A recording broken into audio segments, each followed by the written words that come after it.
So I'm super excited to introduce our second speaker of the night. So her name is Tania DaSilva, and she is the clinical director at Behaviour Matters. But here are 3 fun facts that you probably don't know about Tania. So Tania will jump out of a plane, but she won't get on a boat without a life jacket on. She has participated in a silent meditation retreat. And Tania is learning to speak like an Italian, but unfortunately she can't cook like one. Tania, come on up here and share your fuck up.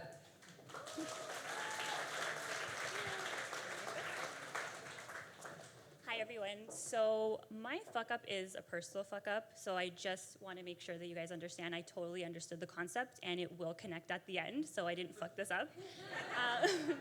So I'm going to start where I feel like most of our careers started, which is grade 11. Grade 11 is where you start thinking about careers. You're asked about what university, what college, what program you want to get into.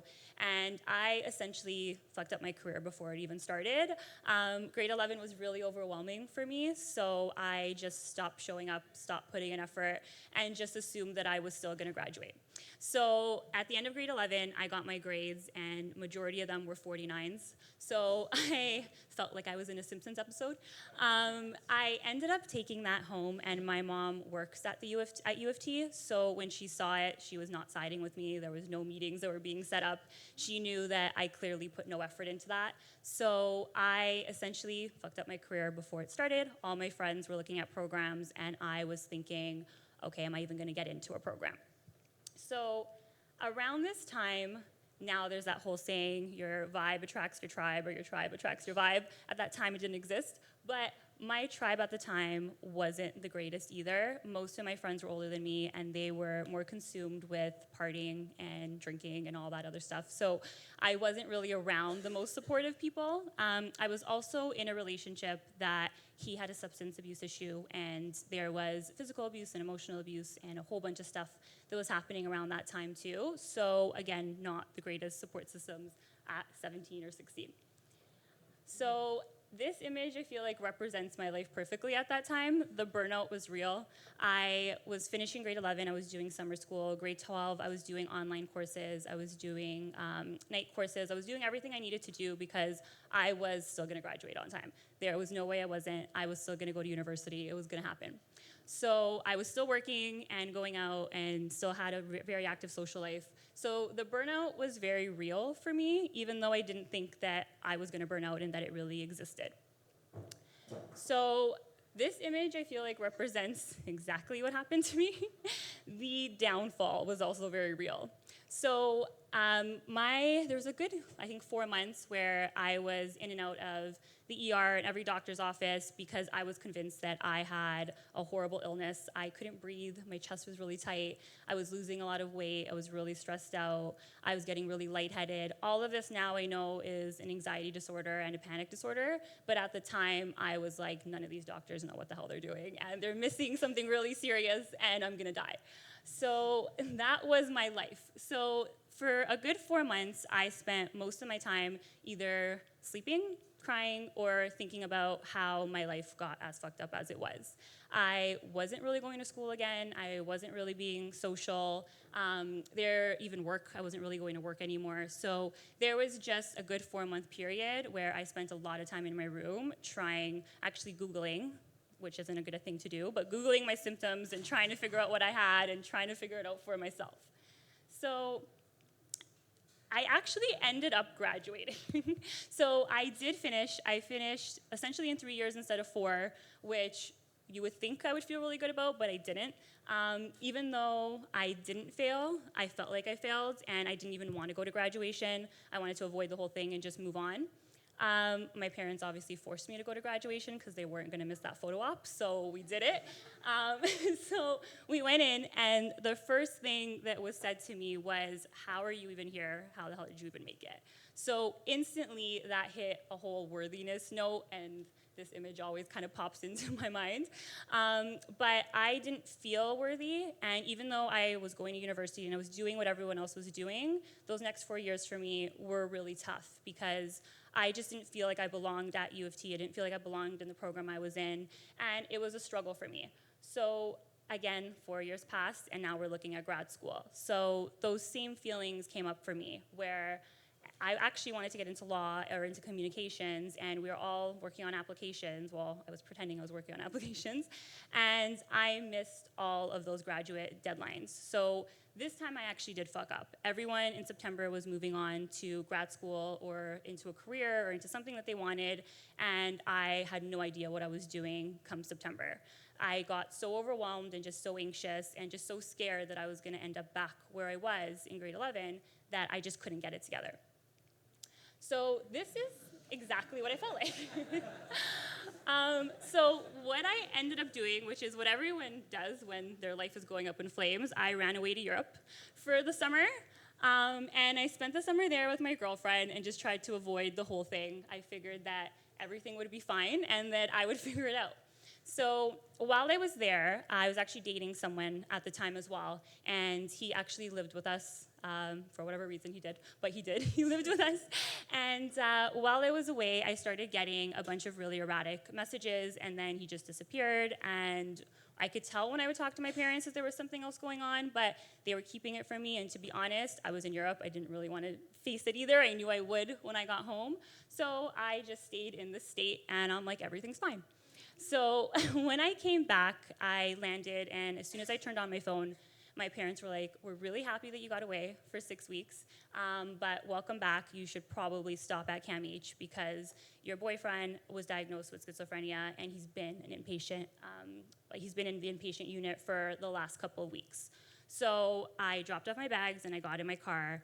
And obviously, we all know when you turn on your data, you start getting a whole bunch of other messages. So all of my friends were in our group chat, super excited about next week because everyone was going back to grad school and everyone was kind of moving on to that next chapter. And I was essentially sitting in the CAMH parking lot, again, overwhelmed and just thinking how the fuck my life got to where it was, because I had no plan for next week, and I now needed to go into a lockdown facility and figure out what schizophrenia and bipolar even meant and what it actually looked like. So for me, I spent a lot of time at CAMH. I felt like I worked there already. So that was my life for the next couple months. I spent time going to therapy with him. I actually found him on my doorstep a lot of times, and they would call me and ask me to return him. So at 21, it was definitely a lot to handle and a lot to process. But while I was there, one thing that I actually did get in order was I'm like, I need to figure out how to take care of myself because there's too much fucked up shit going on, and I need to get my career in order. So I did start looking at applying, and I just noticed that law and communications wasn't something that I was connecting to anymore. Maybe it was because I was spending so much time at CAMH, and maybe it was the abuse and the anxiety and the depression and everything that I had experienced, but mental health was something that I thought I wanted to get into. So in my nature, I missed the deadline for mental health and addictions, but I did end up making the deadline for child and family mental health. So I applied for that and I got in. My life eventually turned around, and I finally felt like I was doing something that I was good at. So that relationship eventually did end, but I was killing it in school. I got all my top internships. I was doing really well with my internships that my supervisors actually connected me with a private clinic, and I got a job there. And I finally felt like I was good at something, and not just good, but better than most people at something. So things were going pretty well for me. I finished school. I was still working at this clinic. I started creating my own little company on the side. I told you I would connect soon. But I had a website, I had a newsletter, I had a logo, I had all these things going on, and I was getting trigger happy and started sending out all these newsletters to everybody, and accidentally sent my newsletter to the owners of the clinic I worked at. Instantly, they responded, and they were like, we need to see you in the office. So I was like, great. I just fucked it up all over again. I'm like, it's conflict of interest. They're going to let me go. So I went into their office, and interestingly enough, I kind of went from having a oh fuck moment to a what the fuck moment because I wasn't expecting what they were going to say to me. So they were on their way out. They wanted to retire, and they actually offered me their clinic. So I was like, okay, wow, like I'm gonna be an entrepreneur. This is what's happening now. So clearly I was really great at business negotiations because I had done it so many times in my life. But I went into that meeting and they're like, we want you to take on the company with our longest standing employee as a partnership. And instantly I was like, no thanks. I'm like, I want it on my own. Instantly regretted that. Meeting was done. They're like, okay, we'll let you know. And I was like, that's great. Like, I lost that opportunity. So this is what my phone looked like because everyone that I had told about that was like, what are you thinking? You know nothing about business. Why would you ask for a company on your own? Why would you even say that? So again, I was sitting in my car, similar to when I was at CAMH, thinking, you fucked up. You almost had a company. So I went home, I kind of slept on it, I had accepted it. I was like, you know what, I'll figure it out. The next morning, they asked me to come back into the office, and when they did, they agreed to my terms, and they eventually sold me the company. So I've owned the company now for 3 years. There's been tons of fuck-ups throughout the 3 years, as you can imagine, but it's interesting because now the way I look at fuck-ups, I feel like what happens in our personal life plays into who we are and the people that we become. And all of my fuck-ups, all of the things that I was ashamed of or embarrassed about or really struggled with is actually what made me really good at my job. It made me connect with families in a way that other people couldn't because you can't learn that shit in books. Like, that experience is just a whole other thing. And I think the experience that we have as entrepreneurs is experience that, again, you're never gonna learn in a book or any other way. It's through talking about these stories and through experiencing it. And this is Behaviour Matters. This is our logo. And from someone who, for a good 4 months, I wasn't even leaving my house, I now can stand here in front of you guys. I've done media. Our company's grown. We actually have partnerships with a bunch of organizations that I would have only dreamed to work for, and now we work with. There's still struggles on a daily basis. There always is. I just got a mortgage, and now I feel like that was a fuck up, and I'm terrified of taking that on. So it continues, but I think the biggest thing is, for us, our actual slogan is that we don't see problems, we see solutions and opportunities for growth. And I think all of our fuck-ups are just that. It's an opportunity for growth. And I hope that if you guys take anything from this personal story is to look at your fuck-ups the same way. Thanks. Oh, yeah. Awesome. Tania, thank you so much for sharing you. that story. I think like rock bottom is such a beautiful place to start sometimes, and like sometimes you miss all the deadlines and you think you fucked everything up, but there's always another way, there's always a different route that you could take, and you can always sort of make something of yourself. So congratulations on all the success that you've had, and congratulations on getting through those fuck ups. It was definitely not easy. Thank you. So let's open it up to some Q&A for Tania.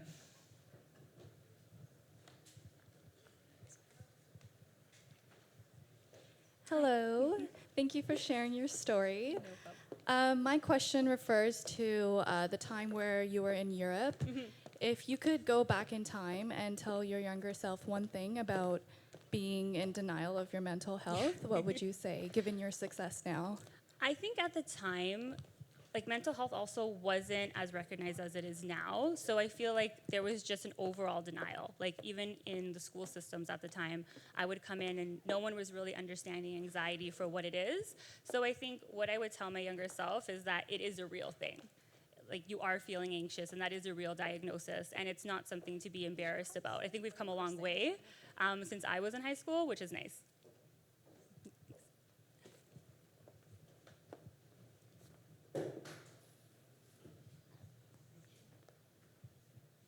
Hey there. Hi. My name's Tanoy. Yeah. So you kind of alluded to it. With mental health really gaining traction in the last, say, 4 or 5 years, in the workplaces and even in educational facilities, what would you say was the most overwhelming and challenging part of running your clinic with all that happening really virally? I think so what was the most difficult part of running my clinic? Right, like overwhelming. Overwhelming. I think for me it was, again, going back to failure. It's that constant feeling of, when am I going to fuck this up, or am I going to fuck it up?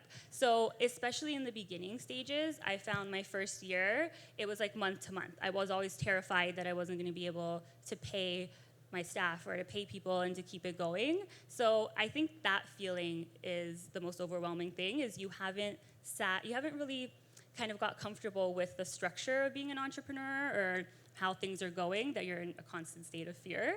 So I think that after you get over that hump, there's other humps that come, but at least you're like, okay, I can keep pushing forward, and it doesn't mean it's the end of everything.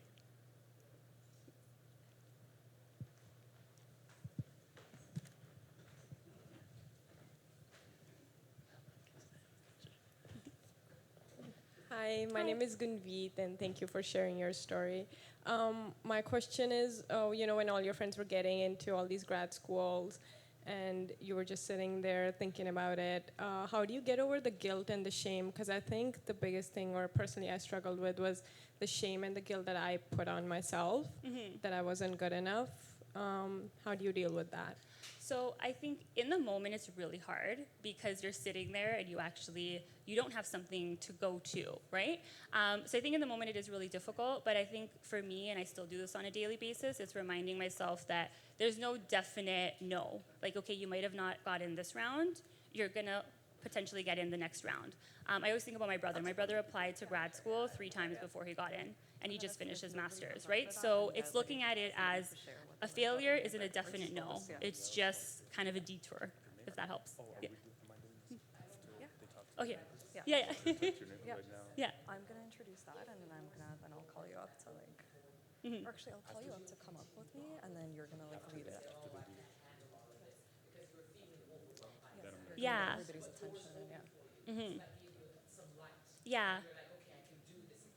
100%.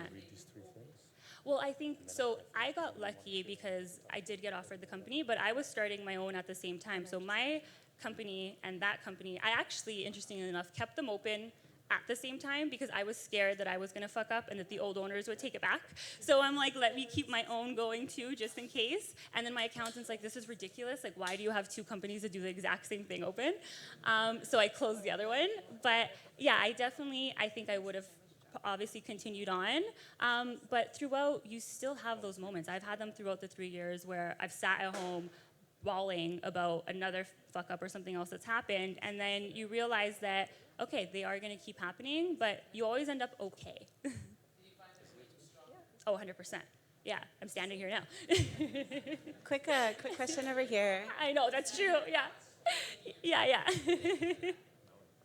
Quick question. So you were mentioning that you had another thing going before you got offered this. What was it, say like in your newsletter or your emails, that you think really got their attention, that they were like, this is the right person to take over from now? So interestingly, we actually use the empathy toy. So I was telling you that before we started, but we use it in our programs. So we actually do emotional regulation and social skill programs at our clinic, but also within the school boards and other organizations. So that was something that organization was doing already. And then they only had 2 programs at the time. I had created 8 in my company, and I had kind of listed them, and that's what grabbed their attention. They're like, you created a whole like multi-level system to this that we didn't have, right? So I think that's what it was. Yeah.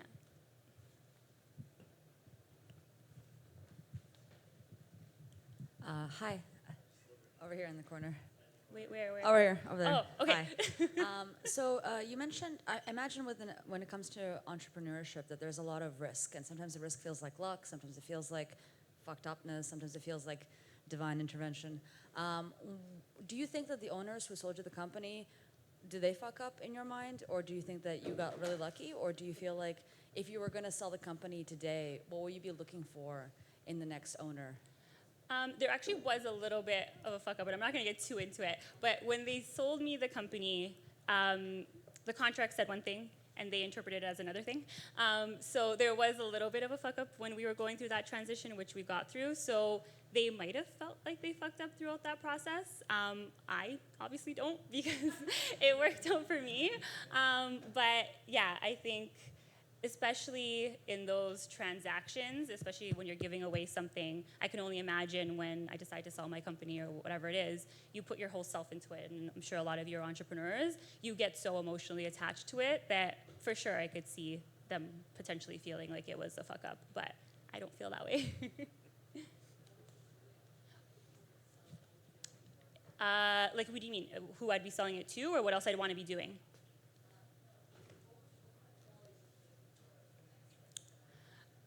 Similar to the way I employ people. So, and I actually don't even know if I'm allowed to do this or not, but I do it anyway.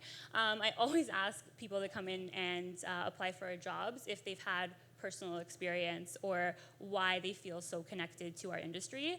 I don't know if any of you are in my industry, but the burnout is really high in our industry. It's hard. You're taking on a lot of other people's emotions, and the hours aren't great. They're Saturdays or they're evenings. So whenever I'm hiring someone, I always ask them, what is it that made you want to get into this field, or what personal experience do you have?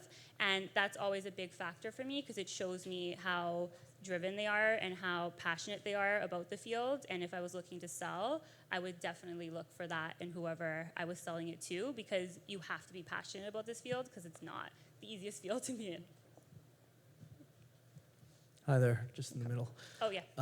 I'm in your industry. I'm actually a therapist as well. Oh, are you? Okay. Yeah, I'm sure there's a lot of entrepreneurs here who there's a product or there's something they're really proud of, and they're just having trouble, getting eyes on it, getting attention. So I'm wondering if you can speak to how you got onto CP24 or got the press involved. My That'd be great. publicist, which is here. He's here somewhere if you're looking for a publicist.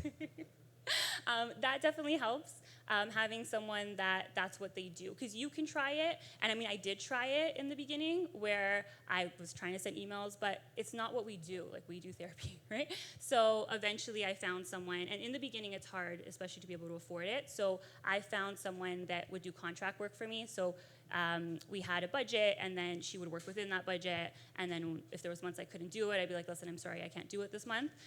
So that's kind of how I started smaller, and then over time I was able to bring someone on a little bit more full-time, but and this is, overall, even accountants, I tried to do accounting by myself. I tried to do contracts by myself because I was cheap and didn't want to spend money on it.